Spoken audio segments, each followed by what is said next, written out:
Si en Martinique, tu t'es déjà retrouvé à être le seul noir dans un espace et que tu t'es demandé qui ça allait là, cette vidéo devrait t'intéresser parce que c'est bien ça qu'elle est là. On va parler du génocide par substitution. Black girl magic.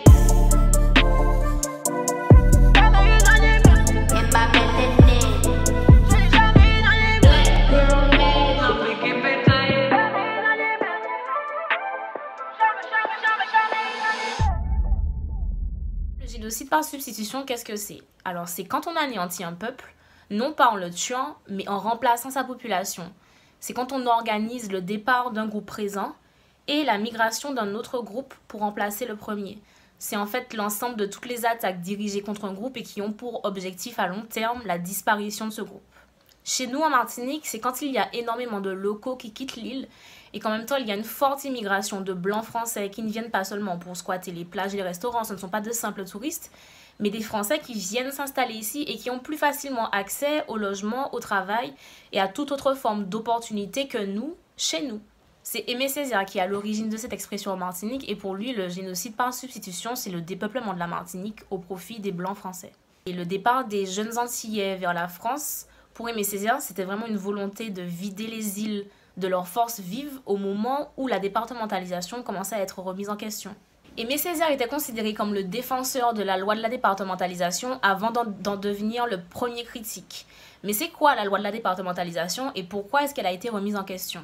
La loi de la départementalisation, dite d'abord loi d'assimilation, mais on a vite changé parce que c'est pas bien de dire qu'on est assimilé, même quand c'est le cas, c'est une loi qui a été votée en 1946 et qui nous fait passer du statut de colonie au supposé statut de département français. C'est une loi qui a été remise en question par Aimé Césaire alors que c'est lui-même qui en a fait la promotion.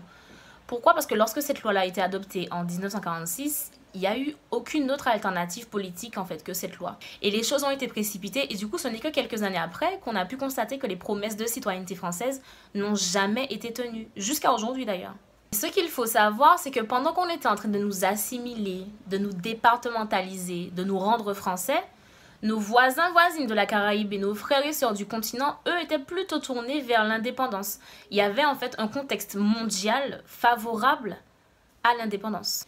Donc beaucoup de pays d'Afrique et des îles de la Caraïbe ont pris leur indépendance dans le courant des années 50-70. Il est important de noter que d'anciennes colonies françaises, l'Algérie et Madagascar aussi ont pris leur indépendance dans la même période. Et du coup, les colonies françaises restantes, nous, on a manqué de peu, nous aussi, de prendre le même chemin en fait que nos frères et sœurs dans le monde entier. D'ailleurs, il y a eu énormément d'événements chez nous et dans les autres départements qui montrent bien que la situation était extrêmement tendue et qu'il y avait un véritable désir de souveraineté et d'indépendance. Il y a eu les émeutes à Fort-de-France en décembre 59 avec l'OJAM. Il y a eu la grève des ouvriers agricoles au Lamentin en mars 61. Les émeutes à Pointe-à-Pitre aussi en mai 67. Basse-Pointe en 74 à Chalvet. Beaucoup d'événements qui montrent que la situation était extrêmement tendue. Vous croyez qu'une révolution est ici possible, une révolution comme il y en a eu à Cuba ou en Algérie? Certainement. Certainement. Parce que nous avons déjà ici tout ce qu'il faut. Le rhum pour exciter la foule, les belles paroles pour exciter la foule, et ils ont déjà les quotas affûtés, c'est leur outil de travail. Si jamais la Martinique a l'indépendance, qu'est-ce que vous ferez les béquets? Eh bien, on va leur couper le cou, peut-être. À qui? À vous? Mais il faudra qu'ils se mettent bien. Il faudra qu'ils se mettent bien. Il ne faut pas qu'ils me ratent. Sans compter le fait que les militants indépendantistes étaient systématiquement envoyés en prison en France ou alors carrément tués. Oui, parce que ça fait très très peur à la France de voir se multiplier les revendications indépendantistes dans ces départements. Et surtout après avoir perdu l'Algérie et Madagascar. La France a très très peur en fait de voir tout son empire colonial partir en fumée. Donc qu'est-ce qu'elle va faire? Elle va mettre en place un plan d'action pour s'assurer de pouvoir conserver ces petites colonies. Vidéo. En 1959, à quelques centaines de kilomètres des Antilles françaises, Fidel Castro prend le pouvoir à Cuba.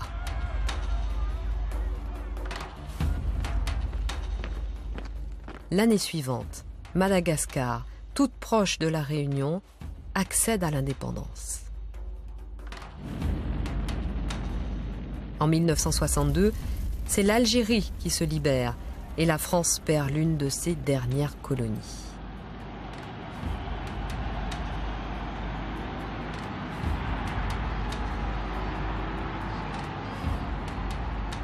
Fragilisé, le général de Gaulle n'entend pas laisser les restes de l'Empire français être pris par la fièvre indépendantiste. Il se rend en personne à La Réunion et aux Antilles françaises pour tenter d'apaiser le climat de révolte. Mon Dieu, comme vous êtes français!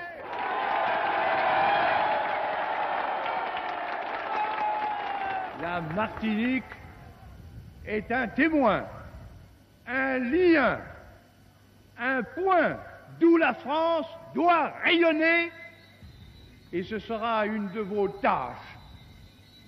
Mes enfants, mes enfants. Le noir, c'est comme un enfant. Mes enfants. On remarque bien ce besoin irrépressible de la France et des béquets de nous infantiliser, en abrutissant la population avec des propagandes du style « Vous n'êtes pas indépendants, vous êtes français, mes enfants dépendants ». On sent bien que la France est en train de mettre en place un plan d'action pour s'assurer de ne pas perdre ses dernières petites colonies chéries. On voit clairement le lien entre revendication d'indépendance et politique migratoire, puisque c'est dans ce contexte-là que la France décide de mettre en place des politiques pour commencer à vider la Martinique de ses habitants, notamment avec le Bumidum. Je vous invite vraiment à aller voir les 2 vidéos que j'ai mis en référence sur le Bumidum parce que c'est très important de voir et surtout de comprendre ce qui est arrivé à notre peuple. Et ça nous permet aussi de comprendre un peu plus en détail, mais en gros, le Bumidum, à l'époque, pour l'État colonialiste français, le fait que la population martiniquaise augmente de plus en plus, ça représentait un danger, en plus de toutes les revendications d'indépendance, etc. Ils ont évoqué le fort taux de chômage et les besoins en main-d'œuvre d'une France en pleine croissance économique pour justifier la mise en place d'un système de recolonisation qui ne dit pas son nom, parce que c'est ça en fait le Bumidum. Beaucoup de ceux qui partaient avec le Bumidum n'avaient aucune idée de ce qu'ils allaient retrouver en France. Pour beaucoup, ils étaient persuadés de quitter une misère pour pouvoir trouver quelque chose de satisfaisant, parce qu'on leur avait promis une formation et on leur avait promis la réussite professionnelle en France. Mais en fait, c'était une grosse illusion, c'est pas du tout ce qu'ils ont trouvé. Ils se sont retrouvés dans des postes peu qualifiés, bien souvent, et dans des situations précaires extrêmement douloureuses, sachant que le Bumidum, c'est un aller simple, c'est pas un aller-retour. Donc, quand tu galères, ils en ont rien à battre, tu galères et c'est pas leur problème. Donc, beaucoup se sont retrouvés en fait livrés à eux-mêmes parce qu'ils ne connaissaient personne sur place. Donc, il y en a qui ont dormi dans la rue, il y en a qui se sont prostitués, il y en a même qui se sont suicidés. Mais c'est vraiment ridicule parce qu'avec le recul, quand on y repense, tout l'argent utilisé pour faire voyager les Martiniquais, les Guadeloupéens, les Réunionnais, tout cet argent pour prendre des billets d'avion, on aurait pu le prendre pour pouvoir faire des centres de formation sur place et éviter en fait aux îles de se vider. Mais la France n'a aucun intérêt à ce qu'on reste en Martinique. Elle préfère qu'on soit loin de chez nous. Parce que pendant que tout était mis en œuvre pour inciter les Martiniquais à partir avec le Bumidum, les fonctionnaires français, eux, ils sont attirés en Martinique par des offres d'emploi alléchantes. Donc on assiste à une invasion de fonctionnaires blancs en Martinique qui ont plus d'opportunités que les Martiniquais qui, eux, sont au chômage. Vous en connaissez beaucoup des Blancs qui arrivent en Martinique et qui sont au chômage? Ils sont pas au chômage. Ils occupent des postes clés à responsabilité dans les principales institutions, comme, je sais pas, la préfecture, les forces armées, la gendarmerie, le tribunal. Comme ça, ils assurent l'encadrement et surtout le contrôle de la population. Alors, ils nous encadrent, ils nous contrôlent, mais ils sont totalement déconnectés de nos réalités. Ils n'ont rien à voir avec nous, ils ne parlent même pas notre langue locale. On les retrouve aussi dans les entreprises béquets comme cadres pour assurer le fonctionnement de la plantation. Ils passent bien souvent les entretiens depuis la France et ils arrivent ici et tout leur est servi sur un plateau d'argent. Et bien évidemment, lorsqu'ils veulent monter leur entreprise, on leur accorde aussi beaucoup plus facilement une demande de prêt, de fonds qu'au Martiniquais. Là où le Martiniquais, on va lui dire clairement non. Le français, lui, ça passe au calme. Et aujourd'hui, tout ce petit monde-là, ils ont même des groupes Facebook. Des groupes Facebook dans lesquels ils vont s'échanger des conseils entre Français fraîchement débarqués. Ils vont s'échanger des petites photos des animaux sauvages trouvés sur le bord de la route. Mais jamais, au grand jamais, dans ces groupes-là, on discute du contexte colonial dans lequel on s'inscrit. Quand on est une personne blanche qui vient s'installer en Martinique et qui bénéficie de beaucoup plus d'avantages que les personnes qui habitent ici. Si toi, qui viens t'installer en Martinique, tu ne t'es jamais posé la question, mais que tu arrives ici, tu trouves un travail, un logement et que tu bénéficies de beaucoup plus d'avantages que les personnes qui habitent ici, tu as certainement des petites tendances de colons que tu ignores. Et c'est bien ça le problème. Mais en fait, pourquoi est-ce que la France fait tout ça? C'est quoi l'objectif? L'objectif, c'est de maintenir les mêmes structures traditionnelles d'autorité et de pouvoir. C'est-à-dire qu'il faut qu'on garde la même organisation que sur une plantation. Sinon, c'est pas assez Frenchy. Le but recherché de la France aussi, c'est de modifier le rapport démographique pour éteindre toute idée de revendication nationale martiniquaise. Et on a un cas concret, on a un exemple concret qui est celui de la Kanaki, la Nouvelle-Calédonie. Pareil, dans les années 80, il y avait un véritable besoin d'indépendance et la France a proposé à la Kanaki de faire un référendum, mais dans 30 ans. Ils ont dit, ok, on va parler d'autonomie, mais dans 30 ans. Et en 30 ans, ce que la France a fait, c'est qu'elle a fait immigrer en masse des tonnes de Français. Ce qui fait qu'en 30 ans, les Kanaks sont devenus minoritaires chez eux.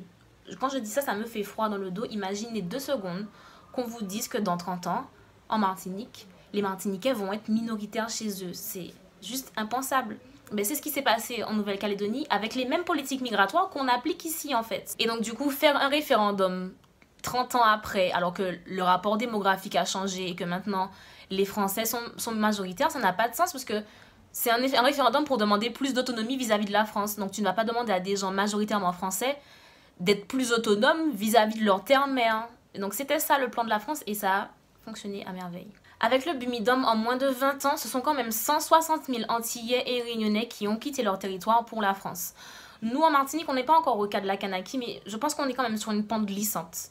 Quand on regarde le Carbet, quand on regarde Tartane, quand on regarde les 3 îlets, quand on sait qu'on a 10 000 jeunes Martiniquais qui quittent l'île chaque année pour aller faire leurs études là-bas, quand on sait qu'on perd 15 000 habitants en moyenne tous les 10 ans, quand on sait qu'on est une population vieillissante, et que la population est en train de diminuer et que pendant ce temps, les Français continuent à immigrer en masse chez nous.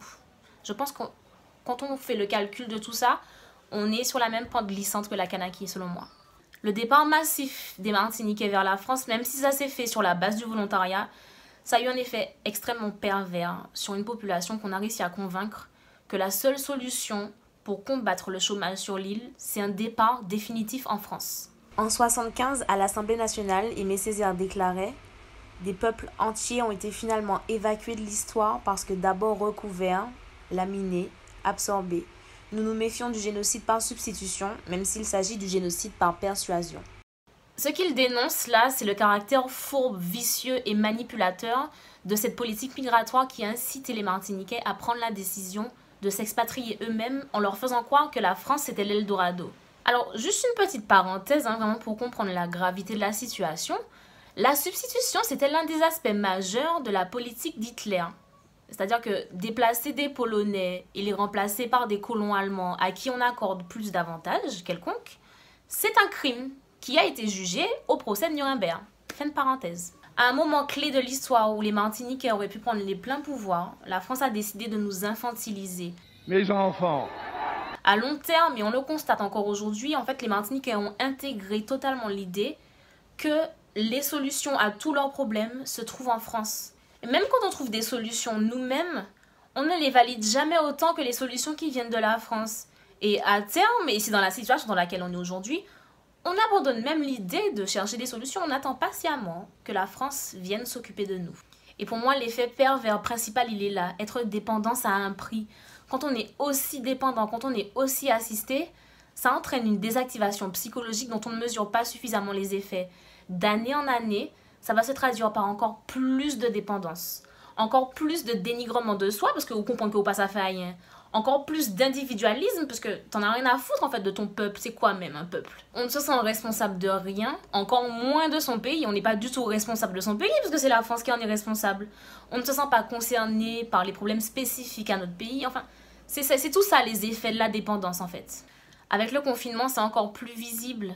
Nos politiques, nous-mêmes, on a attendu en fait que la France prenne une décision et que son représentant ici, le préfet, nous dise quoi faire pour pouvoir se mettre en action. Alors qu'il y avait un danger imminent et que nos voisins indépendants de la Caraïbe étaient déjà en train de fermer leurs frontières, nous, on a pris 0 décision alors qu'il y a une pandémie mondiale. Même en pandémie mondiale, on est incapable de prendre une décision. On a attendu, gentiment, patiemment, que la France nous dise quoi faire.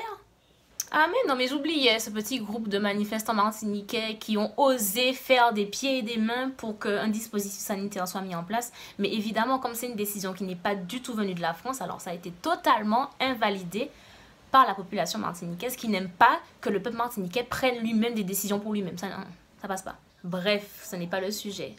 En 2004, le terme génocide par substitution a été repris par des représentants syndicaux qui critiquaient la politique qui consistait à faire partir des jeunes professeurs martiniquais en France et à faire venir de France des professeurs pour enseigner en Martinique. L'objectif de la France, c'est de créer une nouvelle génération de Martiniquais éduqués par les Blancs français. Des Blancs français qui n'y connaissent absolument rien à notre façon de vivre, ni à notre culture, qui ne connaissent pas nos langues. On a même des orthophonistes blancs aujourd'hui qui corrigent la diction de nos enfants. En fait, tout ça, c'est extrêmement grave. On ne se rend pas compte, mais des pays comme la France, l'Espagne, je sais pas, les États-Unis, n'importe quel pays, n'accepterait jamais qu'on fasse ça à sa population. Moi aussi, je suis partie comme beaucoup, pas avec le Bumidum, mais avec la DOM. C'est le bébé du Bumidum. Mais je suis revenue parce que j'ai compris que ma place était chez moi.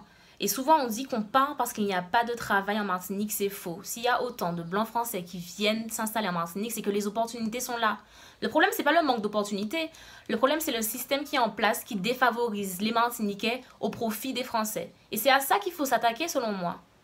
Concernant les migrants français, Césaire disait « Les nouveaux venus ne sont pas un carteron de monde pitoyable qu'il convient en effet d'aider, mais d'autres halogènes, autrement organisés, autrement pourvus, autrement dominateurs, et aussi sûrs d'eux-mêmes qu'ils auront au fait d'imposer à nos populations la dure loi du colon. Je redoute autant la recolonisation sournoise que le génocide rampant. » Ce qu'Aimé Césaire sous-entend, c'est que bien souvent, ceux qui viennent s'installer en Martinique ne viennent pas pour agir en faveur des Martiniquais et de la Martinique, mais ils viennent pour reproduire le même système de domination que les colons. Notre génération subit ce génocide-là de plein fouet. Il est visible, il est palpable. Et la génération de nos parents, elle s'est certes laissée endormir par les discours de De Gaulle, mais elle avait au moins une connaissance beaucoup plus pointue de la Martinique. Cette génération-là savait comment manger ses légumes, comment faire de la farine, comment faire un madou, un blaf. Nous, certes, on ne se laisse plus du tout endormir par le discours d'un blanc en uniforme, mais on doit absolument se ressaisir, mettre à jour et développer nos connaissances, nos savoirs de notre île, parce qu'on a perdu tout ça en fait. Aucun Français, Américain ou Européen ne devrait connaître mieux que moi-même les randonnées, les plages, les plantes, les fleurs, les sites de plongée, les rivières de mon propre pays. La Martinique, c'est chez nous. Et moi, en tant que jeune Martiniquaise, ça me fait mal de voir que le destin de mon peuple, de mon pays, il est entre les mains de personnes étrangères à nous-mêmes. On laisse construire une Martinique sans les Martiniquais et après on vient dire de nous qu'on est les rois de la grève. Mais c'est normal qu'on soit les rois de la grève. Quand le pays il est pensé sans nous et contre nous, c'est normal en fait. Et c'est totalement logique qu'on soit tout le temps dans la contestation. C'est normal qu'on essaye de ralentir son démantèlement, c'est totalement normal. Si vous êtes parti de la Martinique, il y a de grandes chances que vous viviez loin de chez vous parce qu'un groupe d'hommes blancs a décidé de mettre en place une politique migratoire pour vider l'île de ses habitants. Pour moi, le problème n'est pas tant de partir en France, mais c'est d'avoir la possibilité de partir uniquement en France, et bien souvent, définitivement. Avec cette politique migratoire, aujourd'hui, le mal est fait. On ne peut pas revenir en arrière. Même si vous êtes loin, gardez en tête que la Martinique, c'est chez vous. On ne va pas naïvement demander à tous les Martiniquais de la diaspora de rentrer chez eux. On sait très bien que ce n'est pas aussi simple. Et je pense d'ailleurs que les Martiniquais, qu'ils soient installés en France ou ailleurs dans le monde, aujourd'hui, ils représentent une richesse pour la Martinique, à condition qu'ils gardent un lien social, culturel et économique avec leur île. En fait, il faudrait que ceux qui partent avec la responsabilité active du développement de leur île et qu'ils connaissent la valeur et le génie de chez nous. Et qu'ils ne reviennent pas uniquement en vacances comme des touristes à aller aux Salines et manger des langoustes, ni non plus comme des colons qui viennent imposer et copier bêtement ce qu'ils ont vu ailleurs.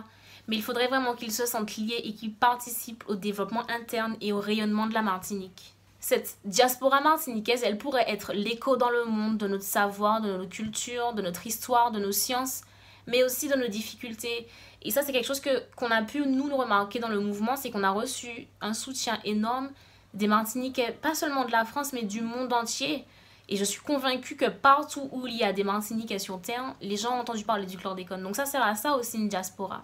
Prenons conscience qu'on ne sera jamais un peuple uni tant qu'on n'a pas le sentiment collectif de travailler nous-mêmes au développement de notre propre pays. Martinique, c'est à nous, c'est Kainou qui l'a. Anywhere me go, fuck sav kay mwen ki la. Si man le koke an le an planche, oui man y doit. Mwen pa pe pon bombo clot, pon bombo clot. System la rend mwen hot, rouge vert noir inamiot.